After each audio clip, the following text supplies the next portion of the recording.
Hey, do you ever get into kind of a pinch when somebody says something and you don't know what to say in response to them? I think it happens to many of us a lot. And I don't think that it's uncommon as a result, right? That we get into a situation where somebody says something that we think, why would they say that? But it doesn't at all affect the person who's saying it. They don't seem to see what's going on.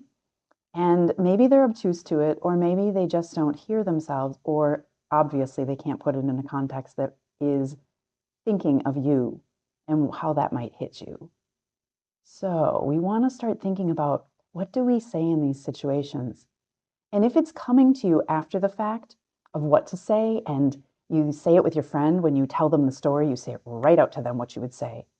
We might start writing those things down and being aware of we did come up with it when we felt safe with somebody who we knew could hear us, and that person that we were up against or was saying this to us, we didn't feel so safe to be able to say to them what is really the way to put it in its place. That is all a part of the status quo, and it is in a way by design so that we don't question things. We just go with it. And an example, I mean, I have many and I've shared many of these, but I want you to think about where somebody says the thing in a business meeting where it might be hurting somebody else in the room. And you could just call attention to saying, maybe that's not fair to everybody here. Or I want you to rethink that and see if you can say it a different way. Or, hey, that doesn't work for me.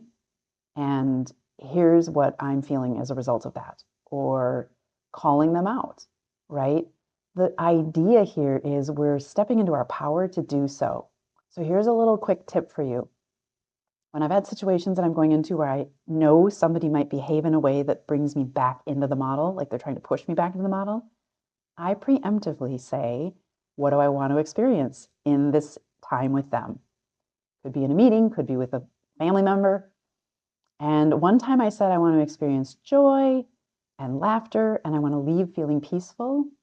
And that's exactly what happened. The only thing was, when the moments came where they might trigger me, I paused and allowed that feeling to be there and then said to the universe, what do I say?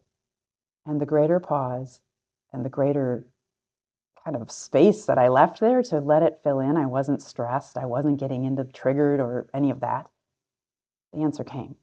And when I said it to the person, they realigned and they came with me instead of being anxious and telling me I'm anxious or doing what they normally would do. Think about it. I hope that that helps you think of ways to say it in the moment and encourages you to do so. Like, share, and follow.